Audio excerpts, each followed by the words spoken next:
All right, well, I'll welcome you in. This is a coffee roast I'm doing. I'm doing a half pound of Kenyan coffee. Kind of bring those up a little close to the camera there. Those are the green beans. We're going to take these beans and we're going to try to turn them into some delicious coffee. So how we're going to do that today is we're going to use this little Be More roaster again. Obviously we're always going to use it because that's what I have. And we're going to do a half pound. So with 230 grams if you're big into metric. But go ahead and just weigh out about, like I said, half a pound here of green coffee.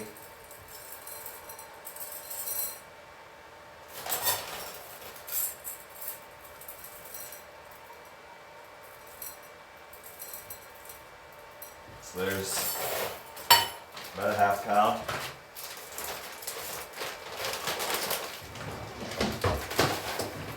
And just drop it into the drum here. So this drum spins it around inside the roaster, which just has an electric heating element in it. These tines here kind of agitate the beans as they roast, which keeps them from getting too hot on one side, kind of mixes them up. Kind of like a lot like one of those old time popcorn poppers that had the agitating arms in them. So it kind of acts like that. What I'm doing here is I'm just warming up the roaster. In the winter, times like this, it's a little bit more effective if it's warmed up to about 200 degrees. Helps kind of move the process around a little bit more. As I said, I am using a Kenyan coffee, and I mostly do light roasts, especially with the Kenyans, the Ethiopians. I try to keep them as light as possible. They have a lot of fruity flavors on the light side of things. So by keeping them a little bit lighter, you get more of those fruity, some more of the flower aromatics in it. If you start taking coffee more dark, depending on the region where it comes from, you start getting into more of the chocolatier notes. Since I am going to use this primarily for both AeroPress and pour over, I tend to like to do more of the fruity roasts. So we are about up to heat here, so I'm going to go ahead and just add the beans to the roaster. It's a little hot, but no need for gloves yet. And then I'm just going to set it into what this roaster calls manual mode. Now, manual mode just gives me a little bit more control over the heating element. I like to start it out, especially early on when I'm just trying to really charge the beans. What I like to do is just give it as much heat as possible. There's got a question about light roasts being more or less acidic. Light roasts tend to be more acidic. As you start going darker, you start to get more into the bitter. So you move away from the acidic and more to the bitter.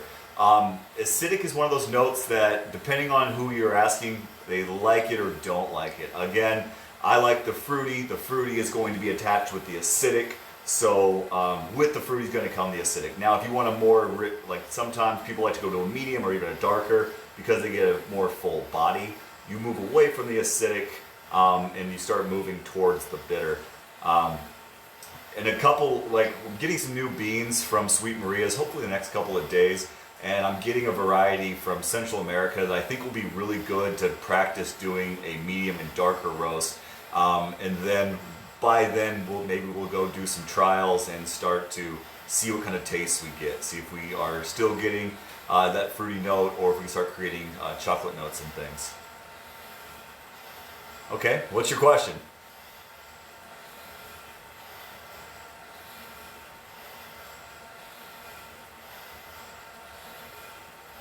All right, so Jim McDonald, it looks like you want to know if different regions have different fruity notes. That's absolutely, the regions do kind of play a different role into the notes that are in the coffees. So your Ethiopians, your Kenyans, They tend to have fruitier notes. It's also a lot goes into what makes them fruity. Not only where they're grown, but how they're processed. Ethiopian and Kenyan both use a process called dry, where they actually let the beans dry out and let the fruit kind of fall off the beans, whereas other regions use a washed method, which kind of moves away from that fruity taste. There is some experimentation with trying to add more fruity taste, but in kind of a hybrid system. But yes, different regions do produce more fruity notes, and we'll get in really deep into that as I go to each region. So if I say like, hey, this is a Costa Rican, and these are the notes sometimes found, and it can really be by beans. Get another question about can I tell a difference between the coffee I buy and the coffee I get from the store? It really depends. Like there are some really good specialty roasters here in Kansas City. There's a group called Messenger. They do a really good job, and I mean, like it's usually pretty fresh. It's pretty high quality stuff. The stuff that I'm roasting, yeah, I can definitely tell a difference. I mean, it's like anything else. When you make it at home, you get a lot of control over it. So the freshness. You kind of can create what you find particularly appealing. So with that, I do find it. So compared to something like a store-bought brand, like your, I don't want to go into a bunch of them, but if you were to buy just whole beans at the store, the freshness and the flavor notes and the aromatics are really, really, you can tell the difference on those. So I'm just checking the roast here. We're at about 260 degrees after 4 minutes. That's according to the log here. That's right about where I want to be with this particular roast. What we're aiming for is trying to get this to about 300 degrees. With 300 degrees, around 300, 320 being about as hot as this little machine will go. Now, if we were using, say, gas, we could even, kind of crank that up to anywhere between like 400, 450 degrees. But since we are just using a little electric roaster and the company is kind of afraid of like starting people's basements on fire, it only really lets this roaster go up to 320. So 320 is really what you're shooting for. You want, by the time you get to development, you want it at that 320 range. But anything over 320 and it starts kicking off the heating element. And what you don't want while you're heating your beans up is to have your heating element go out, because that kind of will stall the beans, and then it allows for a lot of adverse flavors to kind of start to enter into the development phase. So really what I've found with this machine is to get it up to heat as fast as possible, especially when you get into 6, 7, 8 minute range, and that really will allow the development to kind of be where you want. Then once it starts to develop, and that will be the first crack, that's when you start hearing the popping of the beans. Then you want to go ahead and throttle down on the heat and kind of let the beans just take over. By the time they've reached that first crack, they have enough energy inside of them that they can actually, they're producing their own heat inside of them. So you kind of back off the machine and then let the beans do the work. So right about 290 at this point, and it's really where I can start to tell the beans are starting to go through a change. As they dry out, they start to really, first thing you smell is all of the growth. So that's like, it smells like a grassy smell. It really starts to release a pretty intense grassy aroma. That really tells you that the beans have dried out, and all that aroma that you're getting is actually the water leaving the beans. So when you get the beans, they still have about 11% moisture in them. So when it starts to yellow, it's really all of that water starting to process out. Then the sugars and the carbon dioxide start to mix together. That's when you start getting this golden brown color and more of the preferable scents, and that's what we're going for. And when I say the word first crack, if you've never really heard that term, what it means is we're reaching a point where the carbon dioxide actually breaks the coffee bean open. It releases a bunch of chaff, and the coffee beans get quite a bit bigger, and that's where you hit what we call a city roast. So we got another question here about the length of time. Generally, even you don't want to drink coffee like immediately after you roast it. The carbon dioxide is still degassing, so that means that even after it pops and it's roasted and you got the color and the scent that you want, the gas is still leaving the beans for upwards to about 8 days. Now, as I said last night, 3 days for me is usually what I find a good window. I can start getting a lot of the flavors that I want, but you generally still want it to wait for 3 days. So one tip is if you're buying freshly roasted coffee, you can get it 3, 4, 5 days and it's still at its optimum freshness. Right now, my favorite region, again, because I usually am chasing that fruity flavor, is going to be the Ethiopians, but I'm starting to move. I'm going to try to do some trials on get a lot of good research and a lot of good talk on Central Americans, with Costa Rica, Nicaragua having some really unique flavors and having really deep roast profiles. And there's a Gaetian bean that I've ordered special from Panama, which Panama is not known for a lot of great coffee, but they're growing this particular type called a geisha that I'm interested in trying for its fruity flavors. So I'm really, since I'm so new at this, I can't really say like this is my favorite, this is my absolute favorite, but those regions are producing a lot of flavors that I like.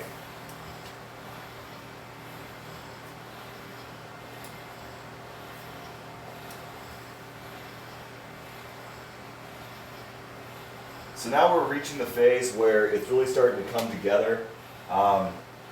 Checking the exhaust, it's looking like it's about a minute, two away. This machine has a bunch of different features that kind of tell you like what the inside of the machine's temperature is, what the what the exhaust temperature is. Ideally, you want to know what the bean temperature is, and if you get to more professional roasters, they will actually tell you. They have a thermometer right in the beans. Because we are a spinning drum, we really can't do that with this roaster. However, the information that I'm getting just by doing the digital checks does kind of tell me, hey, here's what you can expect and when. Which, the more you roast on this particular machine, the more you can kind of predict where it's at. So just with the numbers I'm getting, we should be reaching our first roast anywhere in about 35 to 40 seconds. And I'm starting to hear the early cracking. I'll shut up and maybe you guys can hear it a little bit. In future roasts, I hope to have a setup that kind of features the machine a little bit more. Like I said, so you can start hearing it. And at this point, it's cracking.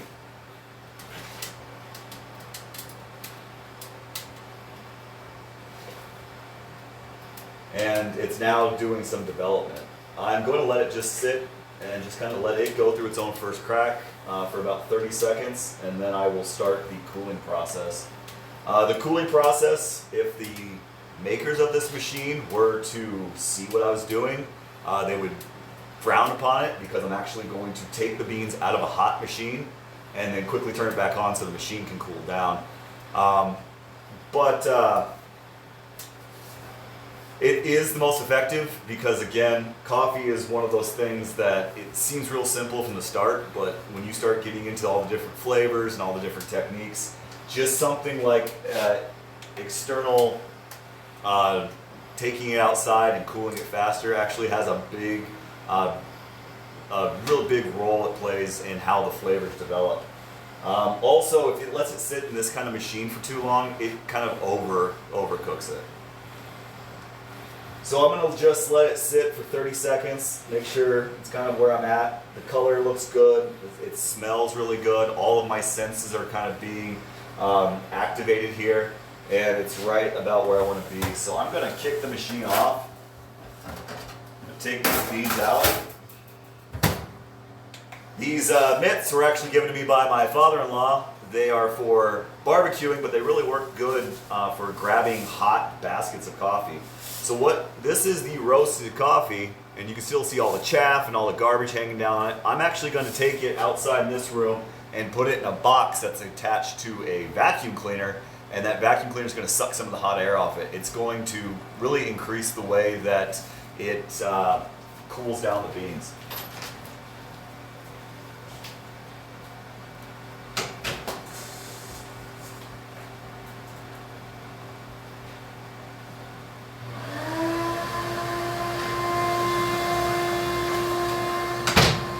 So after a good note, I moved that out there, and still you kind of hear the shop vac. Like I said, when you're a home roaster, you kind of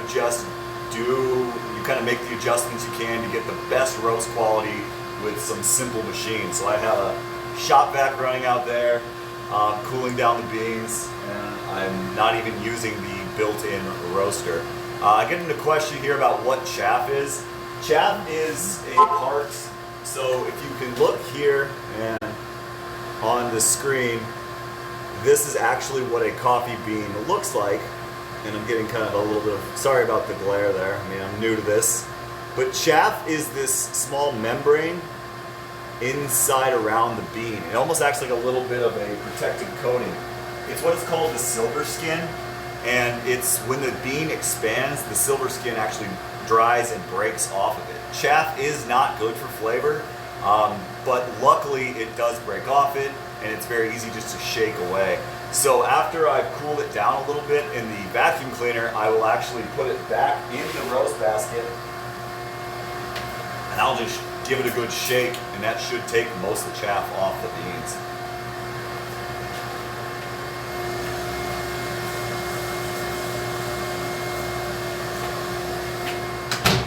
So it's almost cooled down to the point like where I can just touch it by hands, and at that point, no more flavor development is happening in the beans. So once it's been brought back to room temperature, all of the processes that help develop the flavor have slowed down quite a bit. We will virtually be done with another roast.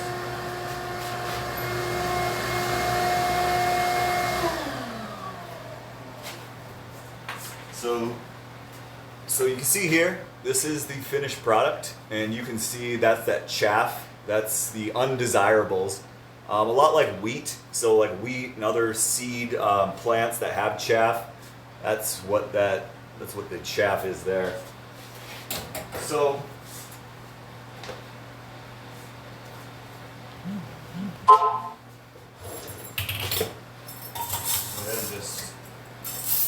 I'm actually scooping the beans back into the roast basket.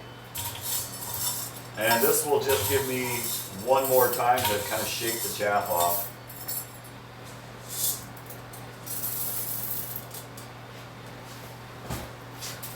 So then I just, this simple, and you can kind of see all that chaff just leaving.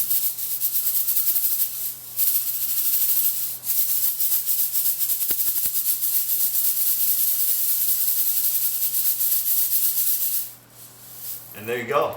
That's the finished product. This will be drinkable in about 3 or 4 days. And since I know most of you on the stream right now, maybe you guys can get the pleasure of trying some of this out. So that is the process. Got a lot of good questions still here. One question I want to answer because it's really close to my heart. And that is, does water actually play a difference in beans? Yes. Water and elevation are the two most important things in growing of coffee. Well, water elevation and volcanic soil. The more wet it is, the better it is for the beans. However, the types of plants that thrive in wet areas, it does change the taste and the variety. Also, when it comes to moisture, that plays a big role in the drying process and the processing of it. Since a lot of these are in third world countries, the more wet it is, the kind of the worse process you get long term. So you find really good qualities in higher grown areas that have more predictable rainfalls. Although the most popular coffee producing country in the world right now is Brazil, and they have some of the lowest coffee growing and some of the most moist. But that's a diatribe I could go off on for hours, but that's a really good question. And then I got another good question about storage. How do I store the beans? Airtight. Air creates oxidation. Oxidation creates bad flavors. The best flavors in a coffee are the first ones to go. And they go through oxidation And so you want to get it in something airtight. I have several different airtight containers. Now, early on, remember, I said it's degassing. So you don't want it to be so tight that the carbon dioxide, because there are, if you were to put this, say, in a vacuum sealed bag, the vacuum sealed bag would actually pop open because enough gas is still being released, and especially the first day, 2 days. So airtight with some sort of relief valve in it. And they make a ton of products. Most things that are claimed to be airtight, if they're plastic and they just have like a silicone reel on it, they're not actually airtight, and they actually make a pretty good place to store things. Old coffee bags from other roasters that have little valves built in make really good storage for these too. So that's where I will store these when I'm done. All right, well, I think this was it looks, smells, and feels exactly like it's supposed to, and it smells really good. Hopefully, as the week begin to progress, I'll be able to, again, do some deeper roasts and then move it into the kitchen that I'm still working on and start turning it actually into something desirable, like a coffee. And we'll start going through different roasting processes that match up really well with the kind of roast that we're doing. And I think that's kind of where some of the other shows will go. So thanks for everyone that kind of tuned in today. I really enjoyed the questions. They help kind of guide the things that I'm doing, and to kind of keep it a little bit fresh for me. If you know anybody, have them follow. And if you have any sort of comments, like I said, I know most of you, luckily. So please, I am working on a lot of good comments I got last night. I'm trying to put a camera closer to the roaster, and I'm trying to do something with to get a little bit better quality sound. Other than that, it was nice to see all of you again. Nice to answer all of your guys' questions, and nice night till next time.